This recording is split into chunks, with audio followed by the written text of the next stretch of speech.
جب ہم انتظار حسین کی بات کرتے ہیں تو خاص طور پر ہم انہیں اس زمین کی، اس خطے کی، اس دھرتی کی جو روایت ہے اور اس روایت کی مختلف شکلیں ہیں ان کے سامنے یا ان اصطلاحوں کی مدد سے پڑھ سکتے ہیں. اور جب ہم انتظار حسین کو پڑھتے ہیں تو ہم دراصل ہندوستان، پاکستان اور جنوبی ایشیا کے افسانے کی یا افسانے کی بدلتی ہوئی شکلوں کی تاریخ کی بات کرتے ہیں. حضرات، پریم چند سے تاحال افسانوں نے اپنا سفر جن بلندیوں کی طرف کیا ہے اس کی مختصر ترین تاریخ بھی کافی طولانی ہے. زمانے کے انقلاب اور سرد و گرم کا مقابلہ کرتے ہوئے اردو افسانہ دنیا کی دوسری بڑی زبانوں کی اہم تخلیقات سے اگر ہم بہتر نہ کہیں، برتر نہ کہیں تو ہمسر ضرور ہے. میں اس دعوے کی دلیل کے طور پر ریختہ کے دیرینہ رفیق کرم فرما انتظار حسین صاحب کا نام لوں گا، جنہیں بکر انعام کے لیے نامینیٹ بھی کیا گیا تھا. آج کا یہ اجلاس ان کے قدردانوں کی جانب سے ایک والہانہ خراج عقیدت ہے اور اس سے زیادہ کچھ نہیں. بر صغیر کے افسانوی منظرنامے پر گفتگو کرنے کے لیے ہمارے ساتھ پاکستان سے آئے ہوئے معروف افسانہ نگار اسد محمد خان صاحب تشریف فرما ہیں، جن کی کئی کتابیں اردو اور انگریزی میں شائع ہو چکی ہیں. قابل قدر محترم شمیم حنفی صاحب، اس سے پہلے کے سیشن میں بھی آپ نے انہیں سنا اور اپنی مثال آپ ہیں. آپ ہمہ جہت شخصیت کے مالک ہیں. آپ نے اردو کے علاوہ دوسری زبانوں میں لکھے جا رہے ادب پر بھی گہرا مطالعہ کیا ہے. آصف فرخی صاحب افسانہ نگار اور ناقد ہونے کے ساتھ ساتھ اردو کے ایک نہایت معیاری رسالے دنیا ذات کے مدیر بھی ہیں. انگریزی میں اور اردو میں بھی آپ کی کئی کتابیں شائع ہو کر مقبول ہو چکی ہیں. گزارش کرتا ہوں آصف فرخی صاحب سے کہ عصری افسانے کے تعلق سے منعقد اس اجلاس کا آغاز فرمائیں. شکریہ. شکریہ نعمان صاحب. اس اجلاس کے بارے میں دو باتیں تو پہلے سمجھ میں آ رہی ہیں کہ ہم بر صغیر یا ہندوستان، پاکستان یا جنوبی ایشیا، جو بھی اس کے لیے اصطلاح استعمال کیجیے، مراد یہ خطہ زمین اور یہاں بولی جانے والی زبانیں اور یہاں پنپنے والی ادبی روایتیں ہیں. ہم ان روایتوں کی، اس افسانہ نگاری کی نہج کی بات کریں گے اور اس کے ساتھ ساتھ ہم انتظار حسین کو خراج عقیدت پیش کریں گے. جب ہم انتظار حسین کی بات کرتے ہیں تو خاص طور پر ہم انہیں اس زمین کی، اس خطے کی، اس دھرتی کی جو روایت ہے اور اس روایت کی مختلف شکلیں ہیں ان کے سامنے یا ان اصطلاحوں کی مدد سے پڑھ سکتے ہیں. اور جب ہم انتظار حسین کو پڑھتے ہیں تو ہم دراصل ہندوستان، پاکستان اور جنوبی ایشیا کے افسانے کی یا افسانے کی بدلتی ہوئی شکلوں کی تاریخ کی بات کرتے ہیں. تو شاید ان دو چیزوں کو میں الگ کر کے دیکھنا نہیں چاہتا یا دیکھ نہیں سکتا، یا ایک دوسرے کی مدد سے ان کو ری انفورس کرتے ہوئے بات کرنے کا آغاز کروں گا. تو میں سب سے پہلے ہمارے بہت ہی محترم اور میرے اسد بھائی، میں ان سے بات کروں گا.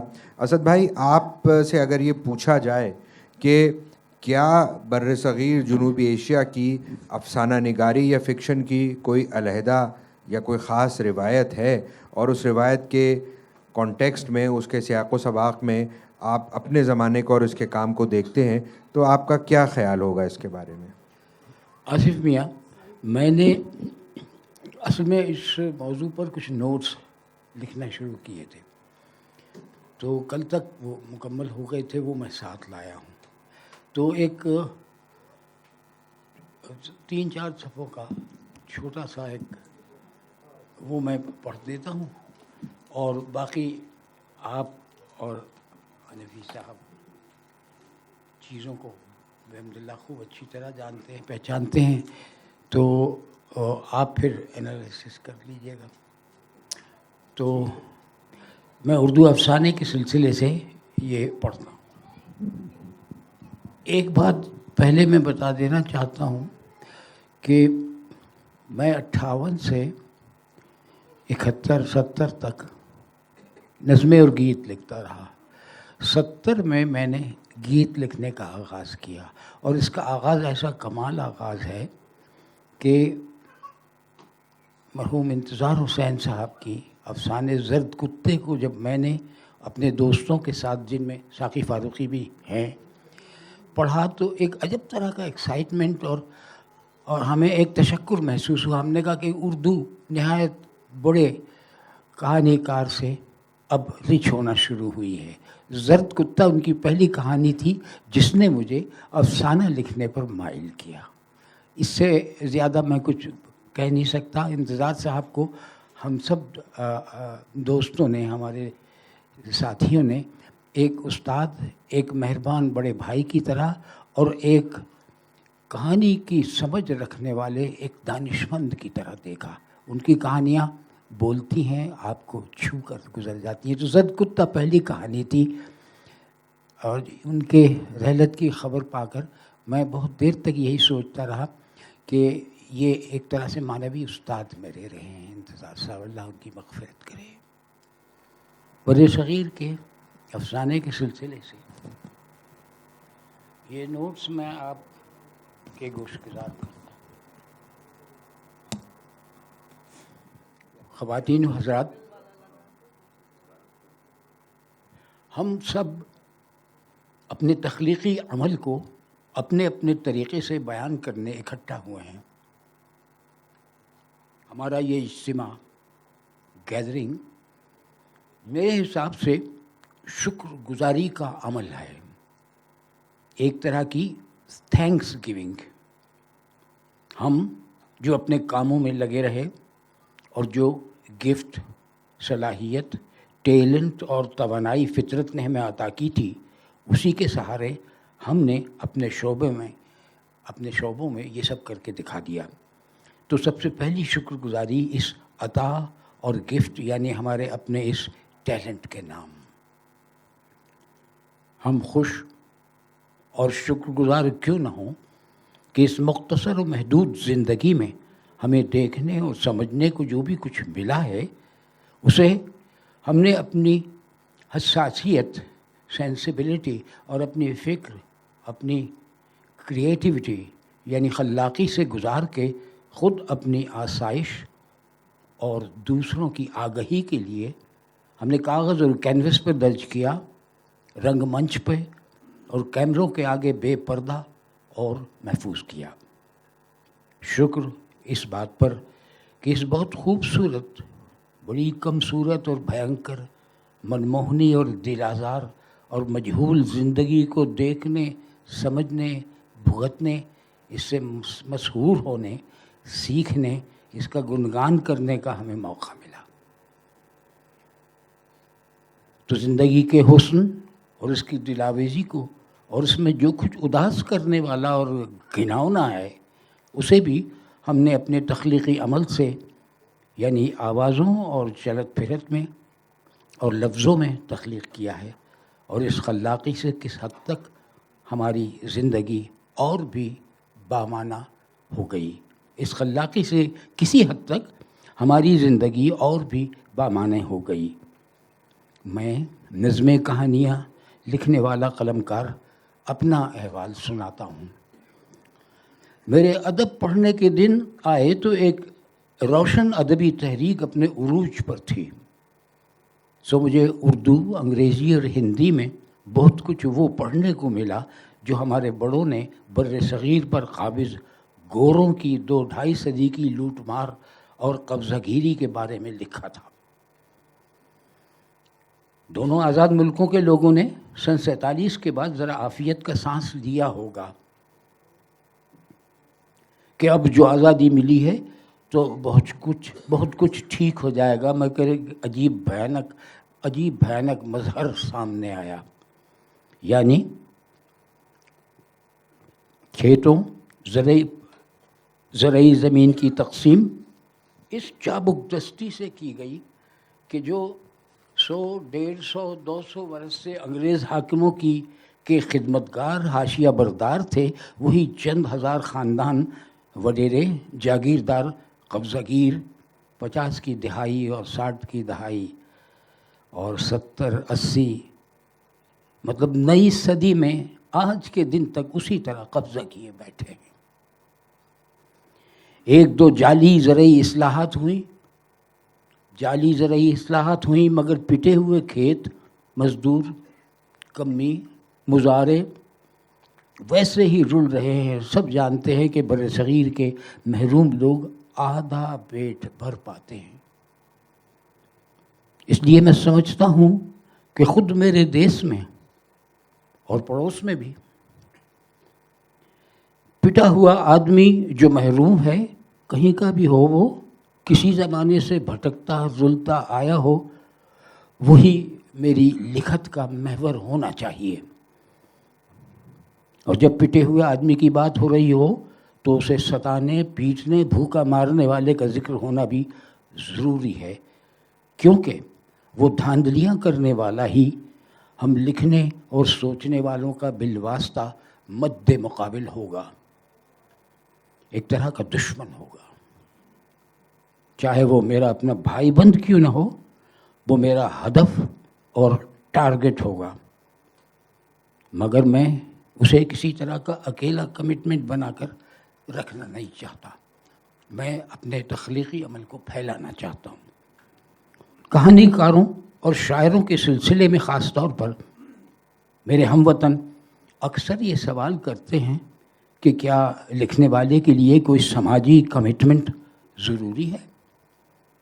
تو دوستو، کسی لکھنے والے پر آزادانہ سوچتے، لکھتے، پڑھ کر سناتے اور اپنی تخلیق کو نشر اور شائع کرتے ہوئے اس کی تخلیقی جمالیات کے سوا کسی کمٹمنٹ کی ضرورت نہیں ہے. زندہ اور متحرک تحریر، نثر ہو یا نظم، مشاعرے اور جلسے میں پڑھی جائے یا مختصر نشستوں میں سامعین کے سپرد کی جائے، لکھ کے کسی مٹکے یا صندوق میں ڈال دی جائے اور 100 برس بعد برآمد ہو تو بھی خوب ہے. تحریر کی پہلی خوبی یہ ہے کہ سانس لیتی ہو، اسٹل بورن نہ ہو.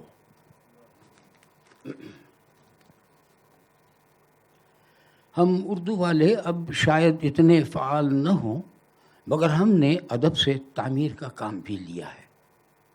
سر سید، حالی اور اقبال 3 روشن مثالیں موجود ہیں، اور یوں بھی ہے کہ یہ ضروری نہیں کہ ادب سے کوئی کام بھی لیا جائے. ادب قائم بالذات ہے، اپنا مقصود آپ ہے. جی ہاں، it is an and in it self. زندہ ادب زندگی کو بیان کرتا، اجالتا ہے اور ایٹرنیٹی یا دوام بخشتا ہے. وہ زندگی سے کبھی بھی بے تعلق نہیں رہتا.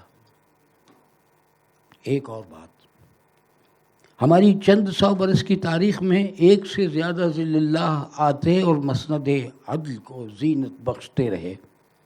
خوش آمدیوں، قصیدہ فروشوں کے کتنے ہی گروہ ان کی بھٹائی کرتے رہے. میرے خیال میں یہ اس زمانے کا کمرشل کام ہے، جو قصائد، بے شمار قصائد جو لکھے گئے، ایک دوسرے کی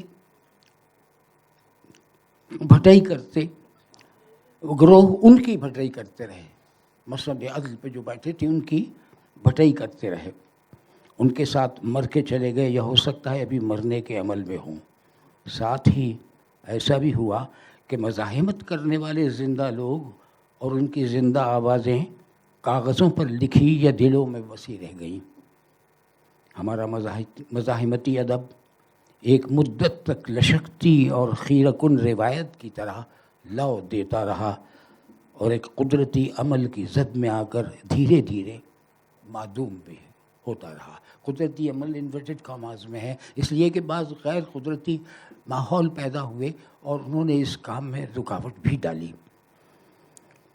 تو ہم اور آپ اسے سنبھالیں، اس ادب کو کہ جو پچھلی 1-1.5-2 صدی میں لکھا گیا ہے، سنبھالنے اور اس آگ کو دہکتی رکھنے یا کم سے کم جلائے رکھنے کی ضرورت ہے. ہمارے ملکوں کی یونیورسٹیاں اس مزاحمت، اس ریزسٹنس کو چھوٹے بڑے ریسرچ پروجیکٹس کی شکل میں شروع کریں. ضرورت اسی بات کی ہے. آپ کو معلوم ہے کہ مزاحمتی ادب کی اس طرح کی بازیابی کا کام برصغیر میں بارہا کیے گئے. کوئی 90-95 برس پہلے کی لاہور سے چھاپی گئی ہندی اسکرپٹ میں لکھی خاصی ضخیم کتاب میرے پاس ہے، جس میں ٹیگور سمیت کتنے ہی ممتاز لوگوں نے لوک کہانیوں اور گیتوں کی صورت میں رچائے ہوئے ان دھیمے اور تیکھے رنگوں کو سنبھالنے اور بازیاب کرنے کی کوششوں کو سراہا ہے اور بہت کچھ لکھا ہے۔ ہندوستان میں دیویندر ستیارتھی جیسے کتنے ہی کمیٹڈ لوگ گاؤں گاؤں گھوم کے کہانیوں گیتوں کا یہ لوک سرمایہ اکٹھا کرتے رہے۔ ہو سکتا ہے ان جیسے دوست آج بھی ایسا کر رہے ہوں۔ اگر ایسا ہے تو بہت خوب ہے۔ شکریہ اسد بھائی، آپ نے لوک کہانیوں سے افسانوی عمل کو جوڑا اور خاص طور پہ افسانے میں سماج میں جو تضاد ابھر رہا ہے، خاص طور پہ آپ نے پاکستان کے حوالے سے بات کی کہ جو سرمایہ دار یا برسر اقتدار ٹولہ ہے وہ کس طرح اس کی لائلٹیز انگریزوں کے زمانے سے چلتی ہیں اور کوئی حالات میں تبدیلی نہیں آنے پاتی۔ آپ نے ادب کے ریزسٹنس کا بھی ذکر کیا۔ میں یہ گفتگو کا سرا اب شمیم حنفی صاحب کی طرف لے جاتا ہوں۔ شمیم صاحب، ہمارے میں آپ سے بعد میں انتظار صاحب کے بارے میں تو الگ سے سوال کرنا چاہوں گا، لیکن پہلے میں اسد بھائی کی گفتگو کے وہ آگے بڑھاتے ہوئے ہمارے یہاں جو افسانے کی روایت جس طرح سے آئی، اس روایت کو جس اپنے مخصوص انداز میں اسد محمد خان نے بیان کیا، آپ اس روایت کو کیسے دیکھتے ہیں اور اس میں وہ کیا چیز ہے؟ صبح آپ اپنے سیشن میں کہہ رہے تھے، آپ نے محمد حسن عسکری کا حوالہ دیا کہ اردو میں جو اردو ادب میں جو ایک ہندوستانیت پیدا ہو گئی ہے اس کو محفوظ رکھنے کی ضرورت ہے۔ تو اردو ادب میں خاص طور پہ وہ ہندوستانیت افسانے میں کیسے بیان ہوتی ہے؟ ہوتی بھی ہے یا نہیں ہوتی؟ اور وہ اگر بیان ہوتی ہے تو پھر وہ آگے کیسے چلتی ہے؟ آصف صاحب، وہ بات حسن عسکری صاحب نے اردو زبان کے سیاق میں کہی تھی، ادب کے سیاق میں نہیں تھی، صرف زبان سے اس کا تعلق تھا۔ تو لیکن یہ کہ اس وقت بھی مجھے عجیب بات یہ ہے کہ ایک سرا انتظار صاحب ہی کے ہاں مل جاتا ہے اپنی گفتگو کے آغاز کا۔ تو میں آپ اجازت دیں تو میں وہیں سے شروع کروں، انتظار صاحب کے ذکر سے۔ انتظار صاحب سے میری پہلی ملاقات 1976 میں ہوئی تھی، مارچ کا مہینہ تھا، وہ یہاں دلی آئے تھے اور غالباً ترک وطن کرنے کے بعد وہ پہلی بار آئے تھے ایک زائر کے طور پر حضرت نظام الدین اولیاء۔ ظاہر اسی دن ان سے ملاقات ہوئی اور وہ دن اور اس کے بعد 40 برس دیکھتے دیکھتے گزر گئے۔ ایسا لگتا ہے کہ وہ ساری تصویروں کا ایک پورا سلسلہ ہے، ایک سیکوینس ہے جو میری آنکھوں کے سامنے پھیلا ہوا ہے۔ اس وقت انتظار صاحب کے اعزاز میں ایک چھوٹا سا جلسہ بھی ہم نے ترتیب دیا تھا۔ مجھے اب بھی یاد ہے کہ پہلا جملہ جو میری زبان سے نکلا تھا وہ یہ تھا کہ انتظار حسین میرے لیے ایک نام نہیں، ایک تجربہ ہے، اور میرے لیے یہ عہد انتظار حسین کا عہد ہے۔ اس وقت تک میں نے انتظار صاحب کی جو کہانیاں پڑھی تھیں، گلی کوچے اور کنکریاں کے علاوہ، وہ آخری آدمی کی کہانیاں تھیں، جن میں ایک کہانی زرد کتا بھی تھی۔ زرد کتا، لیکن یہ کہ مجھے جن کہانیوں نے غیر معمولی طور پر جھنجھوڑا ان میں ایک کہانی تو ہم سفر تھی، آخری آدمی تو خیر تھی ہی، زرد کتا، اور پھر یہ کہ جو اس کے فوراً بعد جب ان کا مجموعہ دوسرا آیا، شہر افسوس، تو ایسا لگا کہ وہ ہماری اپنی بستی کا ذکر کر رہے ہیں۔ تو یہ پورا زمانہ مجھے ایک افسوس کا شہر ہی دکھائی دیا اور معلوم ہے کہ ہم سب اسی موسم میں سانس لے رہے ہیں۔ اب رہی یہ بات یہ کہ ہمارے ہاں وہ فریضہ لکھنے والے کی حد تک ادا کر سکے جس کی طرف اسد بھائی نے ابھی اشارہ کیا، تو یہ ایک کہنا چاہیے کہ ایک بہت ہی پرپیچ موضوع ہے۔ اور انتظار حسین نے اس کے کچھ عرصے بعد ہی اپنے ایک انٹرویو میں، انتظار صاحب تو بعد میں بڑی پتے کی باتیں کہہ جاتے تھے کبھی کبھی، انہوں نے نئے لکھنے والوں کا ذکر کرتے ہوئے کہا کہ نئے لکھنے والوں کے ساتھ دشواری یہ ہے کہ بڑے زور و شور سے وہ اٹھتے ہیں لیکن بہت جلدی پچک جاتے ہیں۔ یہ انہی کا لفظ ہے، اور انتظار صاحب کو اپنی بات کہنے کا جو ڈھب آتا تھا، ظاہر ہے کہ میں انہی کے لفظوں میں جب تک بیان نہ کروں اس کا وہ تاثر پیدا کر ہی نہیں سکتا۔ تو انہوں نے یہ لکھا کہ وہ بہت جلد پچک جاتے ہیں۔ ان کا اشارہ تھا علامتی و تجریدی کہانی کی طرف۔ علامتی و تجریدی کہانی بہت زور و شور سے اٹھی تھی۔ ان میں میری سب سے پسندیدہ لکھنے والی جو خاتون تھیں وہ خالدہ حسین تھیں، جو خالدہ اصغر کے نام سے معروف ہوئی تھیں، اور اس وقت تک ان کی مشکل سے 12 کہانیاں سویرا میں چھپی تھیں. اس کے بعد صاحب وہ 12 کہانیاں میرے دوست بلراج مہندرا نے جمع کی. بلراج مہندرا جو بہت ہی کہنا چاہیے کمٹمنٹ والے ادیب تھے, ابھی بھی ہیں, اور دلی کے ایک ویران گوشے میں روہنی کے علاقے میں وہ پڑے ہوئے ہیں. تو بلراج مہندرا نے وہ کہانیاں جمع کیں اور وہ چھاپیں, اور ایک مضمون بھی اس کے ساتھ مجھے انہوں نے کہا کہ تم لکھو خالدہ حسین پر. میں نے مضمون لکھا خالدہ اصغر پر, گویا کہ اس وقت وہ خالدہ حسین نہیں بنی تھیں. اور اس کے بعد وہ اتفاق کی بات تھی کہ اس کے 2 سال کے بعد ہی خالدہ حسین یہاں آئیں. مجھے شمس الرحمن فاروقی صاحب کا فون ملا کہ بھئی وہ یہاں آئی ہوئی ہیں, IIC میں ہیں, تم سے ملاقات کرنا چاہتی ہیں. میں گیا, وہ کہانیاں میں نے پڑھیں. ان جو کہانیاں بلراج نے مجھے دی تھیں, مضمون لکھنے سے پہلے میں نے پڑھی تھیں. ان میں 1000 پایا اور آخری سمت اور سواری اور یہ سب کہانیاں تھیں اس زمانے کی.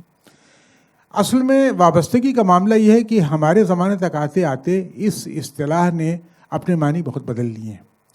میرا اپنا خیال یہ ہے کہ اس وقت جب ایک مثلاً صارفیت کا یہ دورہ ہے, بازارواد ایک پھیلا ہوا ہے, اگر اس میں کوئی شخص بازار نہیں جاتا تو وہ بھی اپنے کمٹمنٹ کا اظہار کرتا ہے. اگر کوئی شخص اس ہجوم میں جہاں ریٹ ریس ایک طرح کی جاری ہے دنیاوی کامرانی کے لیے, انعامات و اعزازات کے لیے, کامرانیوں کے لیے, حصولیابی جائیداد بڑھانے کے لیے, اگر لوگ اس دوڑ میں شریک ہیں اور کوئی شخص اپنی حیثیت پر قانع ہے اور چپ چاپ اپنے گوشے پڑا ہوا ہے, یہ بھی احتجاج کی ایک شکل ہے. تو احتجاج کی شکلیں بہت سی ہوتی ہیں.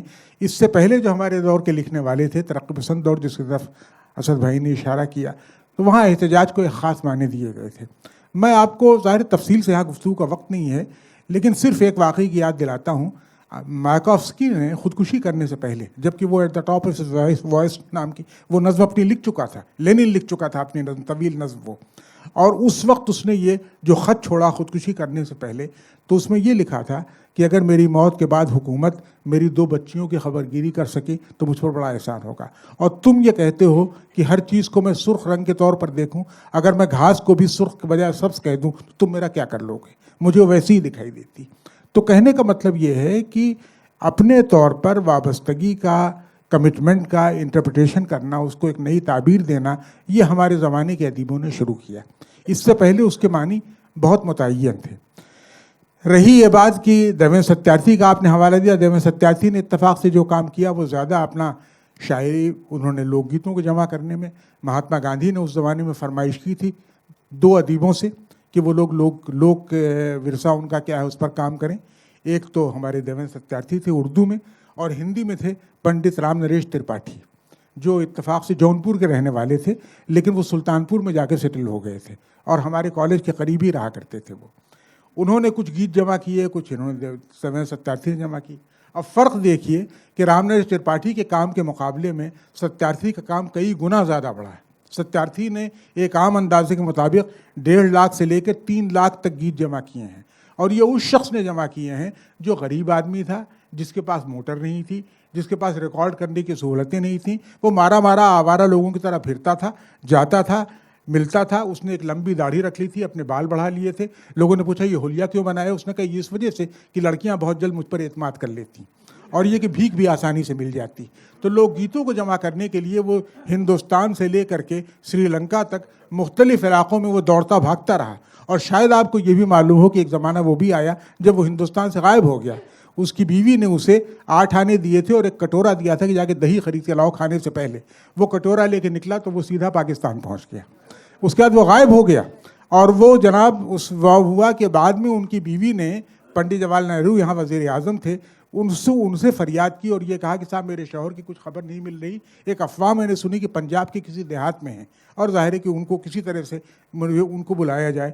پنڈت جی نے اس وقت کے ادیبوں کے, وہ ایک الگ موضوع ہے, کبھی موقع ملا تو میں آپ کو ایسے بہت سے واقعات سنا سکتا ہوں کہ اردو کے ادیب سیاست کے یعنی اعلیٰ ایوانوں میں کس حد تک دخیل ہوتے تھے اور کیسے سیاستداں بھی تھے اس زمانے میں. آج کا جیسا زمانہ نہیں تھا. تو پنڈت جی نے کوشش کی, اپنے کہنا ہے ایمبیسی کو, اپنے سفارت خانے کو انہوں نے لکھا. یہ ڈھونڈے گئے, ایک گاؤں میں پنجاب کے پڑے ہوئے تھے, لوٹ کے آئے. ابھی حال میں یہ ہوا ہے کہ دیوین ستیارتھی کی کہانیاں ایک طالب علم نے جواہر لال نہرو یونیورسٹی کے, اب مجھے بڑی خوشی ہوئی دیکھ کر کے, دل سے بڑی دعائیں اس کے لیے نکلیں کہ 2 جلدوں میں اس نے دیوین ستیارتھی کا وہ کام اس نے جمع کر دیا ہے, وہ شائع ہو گیا ہے. لیکن ظاہر ہے کہ اردو میں اس طرح کے کاموں کی قدر نسبتاً دیر سے ہوتی ہے، جب بہت دیر سے کچھ خبر ملتی ہے، جو کچھ بھی ہوتا ہے، لیکن وہ کتابیں چھپ گئی ہیں. اور ابھی حال میں اس کی ایک تیسری کتاب 87 پر ان کی شخصیت سے متعلق کتاب ہے، وہ بھی منظر عام پر آئی ہے.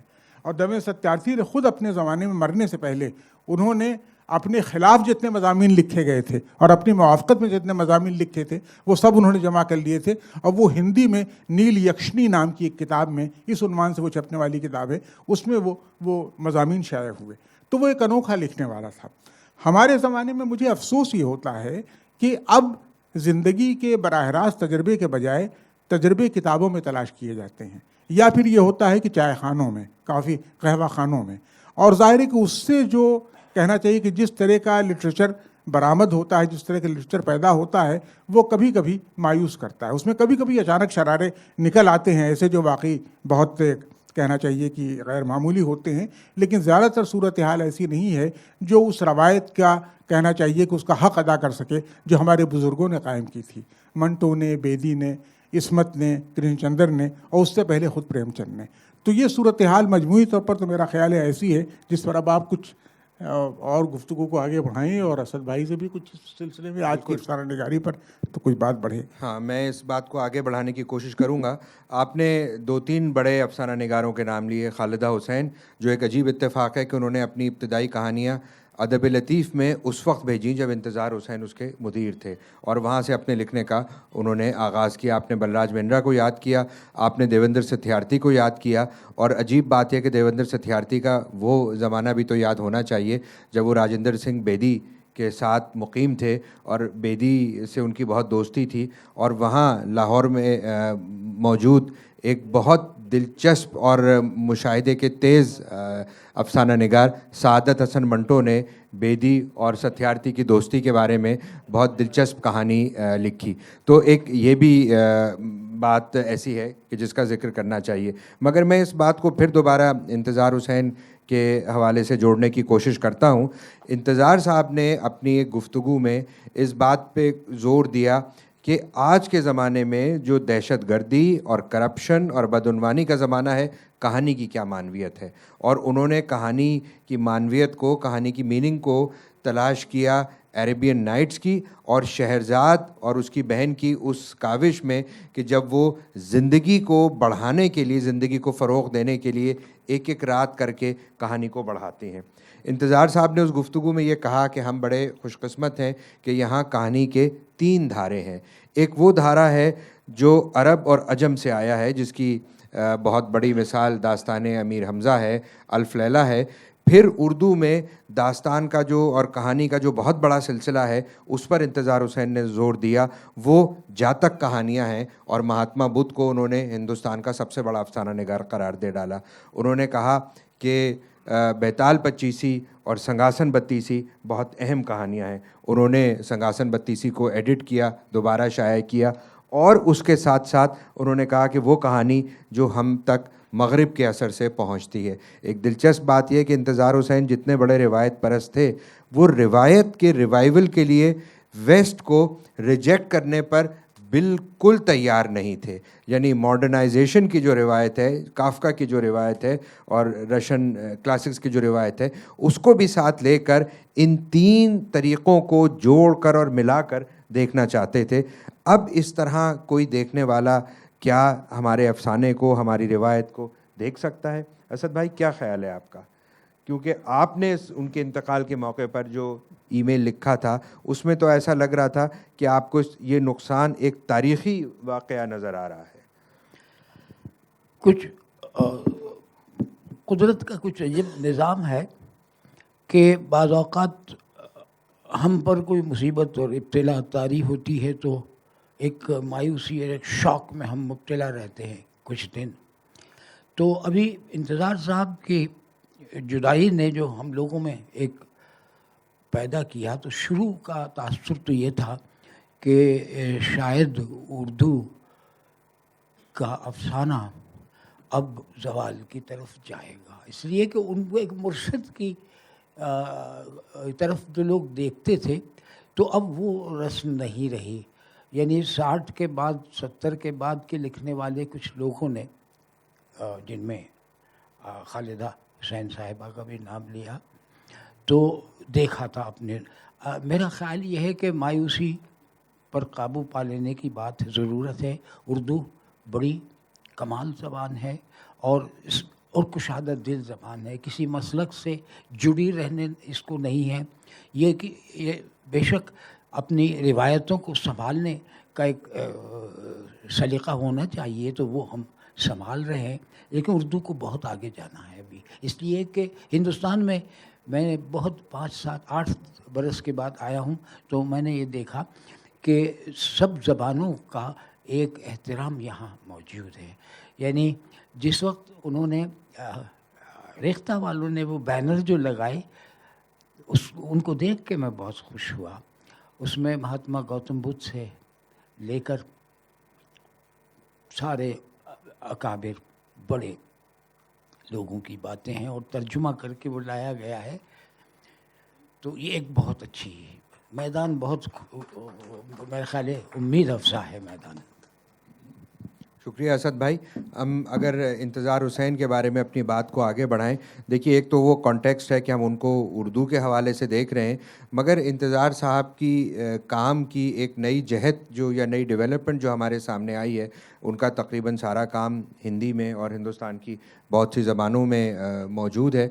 ان کا کام اب انگریزی میں بھی موجود ہے, اور انتظار حسین کو ہم اردو کے رنگ روپ کے علاوہ ایک بین الاقوامی سطح پر بھی دیکھ رہے ہیں.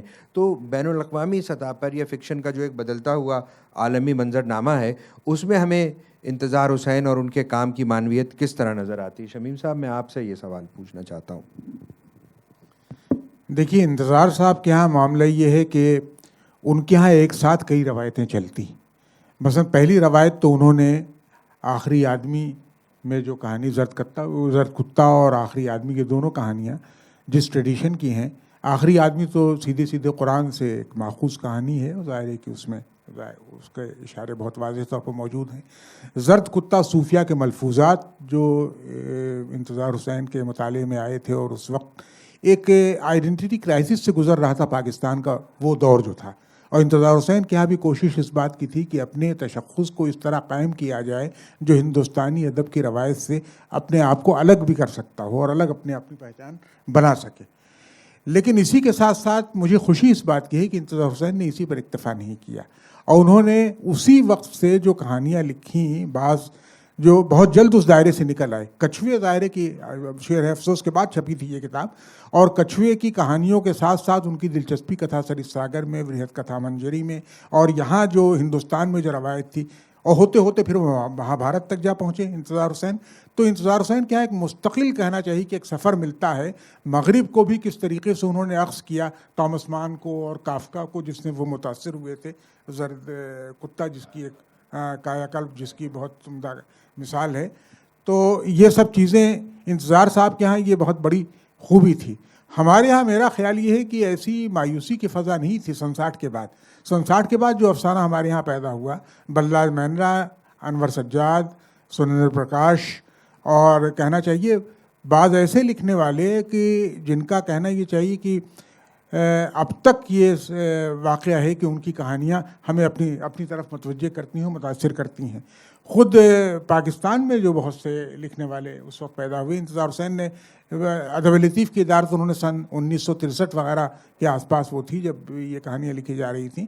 لیکن یہ کہ وہاں بھی بہرحال بہت سے لکھنے والے ایسے تھے جن کو آپ کسی خانے میں نہیں رکھ سکتے. جیسے مثال کے طور پر وہ تھے ہمارے ضمیر الدین احمد تھے.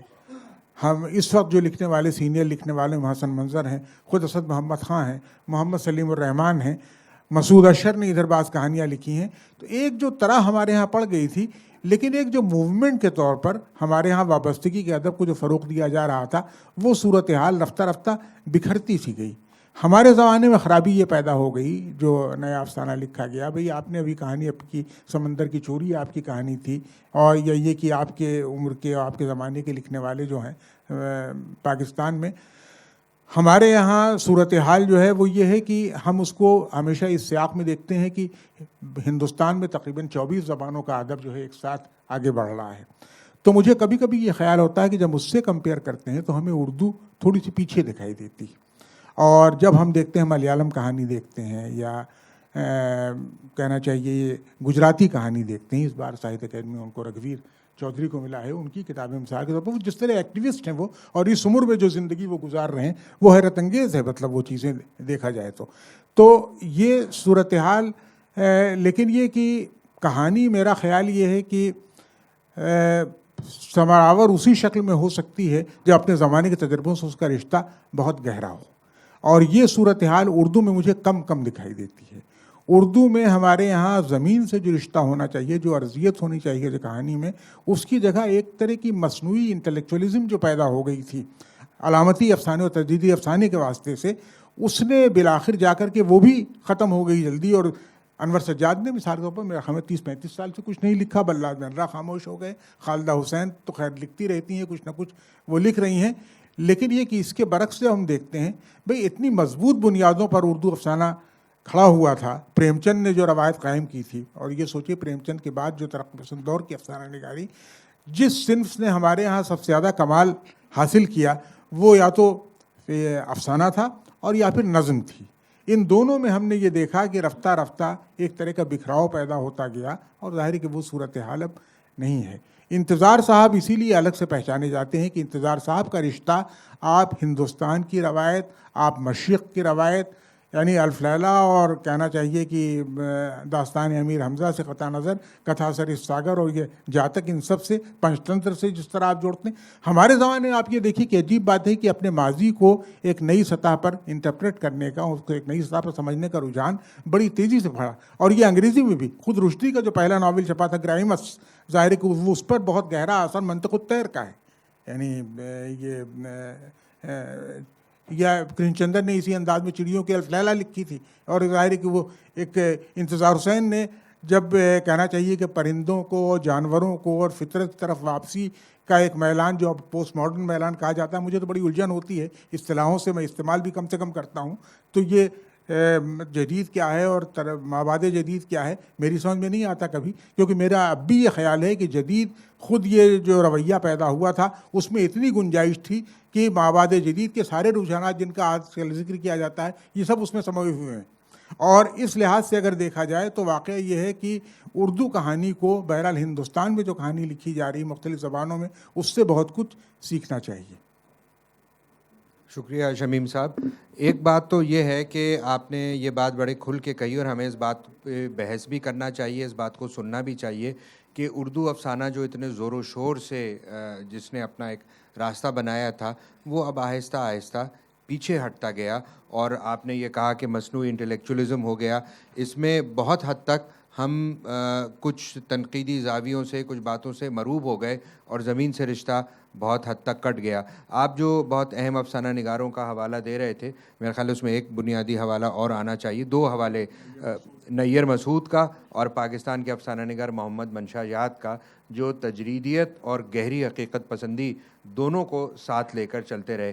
اسد بھائی سے میں یہ سوال پوچھنا چاہوں گا کہ اب ہم اگر پاکستان میں جو نیا افسانہ لکھا جا رہا ہے، کیا اس میں آپ کو کوئی امید کی کرن نظر آتی ہے؟ کل ہم اور آپ بات کر رہے تھے، آپ کچھ ایسے لوگوں کا ذکر کر رہے تھے جن کی کہانیاں آپ کو پسند ہیں، تو کوئی امید کی کرن باقی ہے، یا ہم افسانے کے خاتمے کا اعلان سمجھ لیں اور ہم طے کر لیں کہ اب ہمیں افسانہ نہیں پڑھنا اردو کا، اب ہم ٹرانسلیشنز کے ذریعے گزارا کر لیں گے؟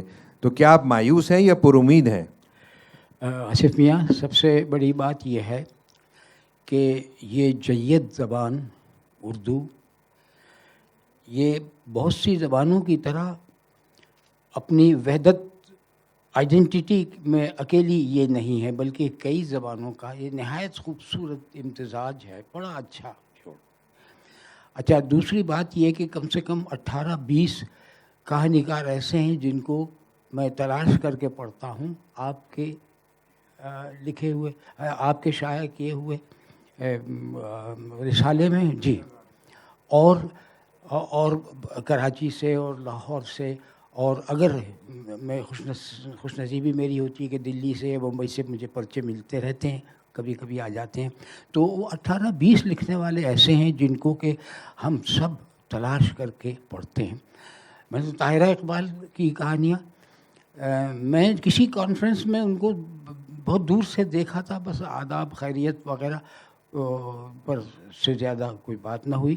ای میل پہ کبھی کبھی کچھ سوالات میں پہلے کرتا تھا 3-4 سال پہلے, اور میں نے وہ علاقہ دیکھا ہوا ہے, اور انہوں نے کس طرح اپنے اس علاقے کو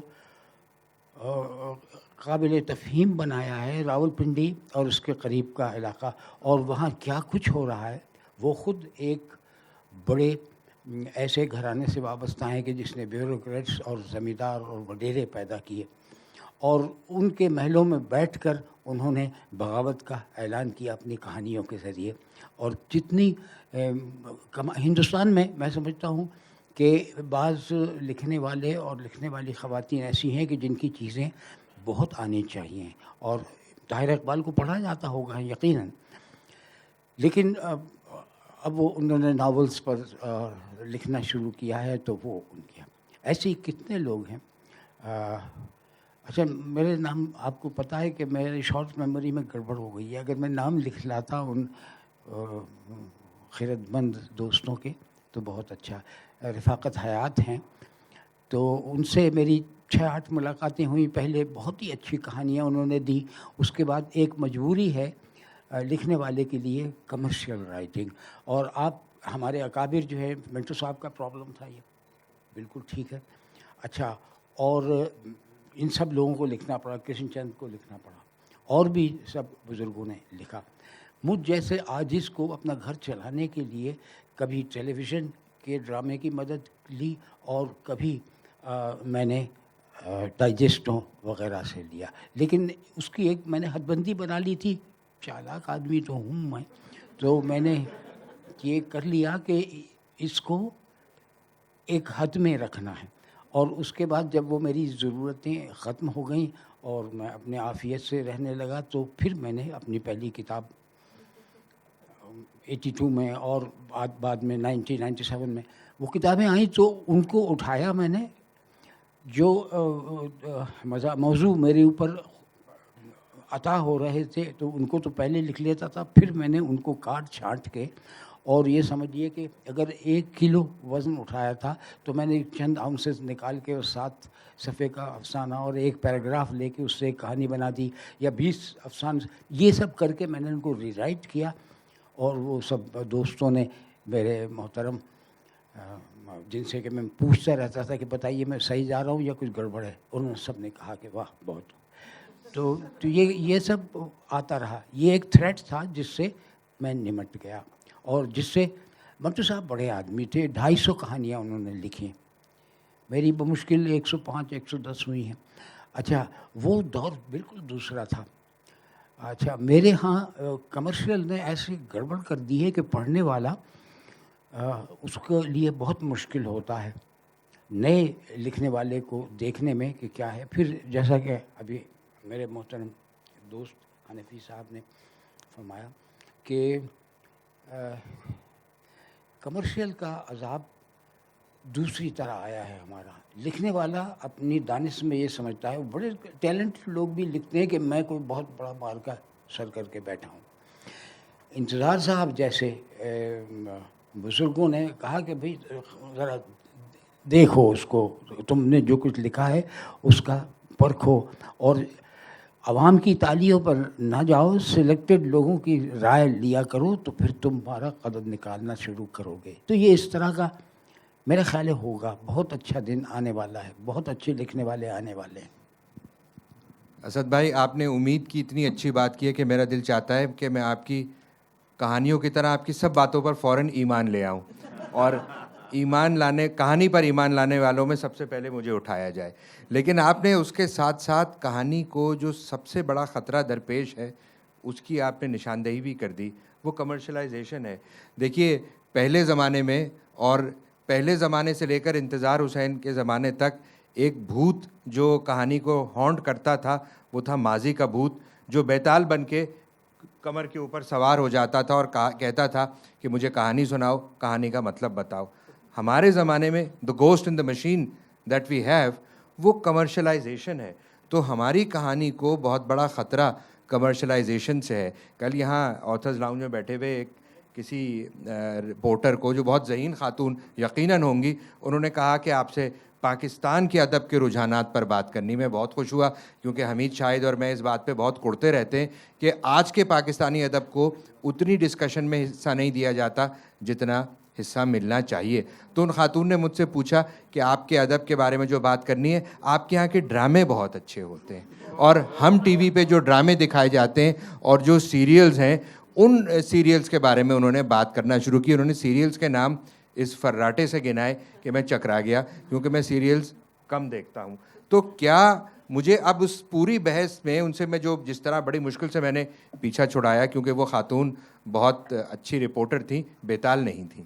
تو اب سوال یہ ہے کہ ہمارا معاشرہ جو کہانیاں حاصل کر رہا ہے، پہلے وہ کہانیاں روایت سے آتی تھیں. انتظار صاحب نانی اماں سے کہانیاں سنتے تھے، مہاتما بدھ سے کہانی سنتے تھے. ہمارے بچے مہاتما بدھ اور نانی اماں کو نہیں جانتے، وہ ہم ٹی وی کو جانتے ہیں. تو کیا کہانی کا سورس ہمارے معاشرے میں بدل گیا ہے؟ اس ٹیلی ویژن دا سروگیٹ پیرنٹ اور اس ٹیلی ویژن دا سروگیٹ سٹوری ٹیلر؟ تو ٹیلی ویژن سے ہم کیسے نپٹیں کہانی کی دنیا میں؟ اب مجھے نہیں معلوم کہ یہ سوال میں اسد بھائی سے پوچھوں یا شمیم صاحب سے پوچھوں. اسد بھائی سے پوچھ لیتا ہوں، کیونکہ ٹیلی ویژن پر کہانی سنانے والوں میں شاید بہت اہم نام آپ کا ہے.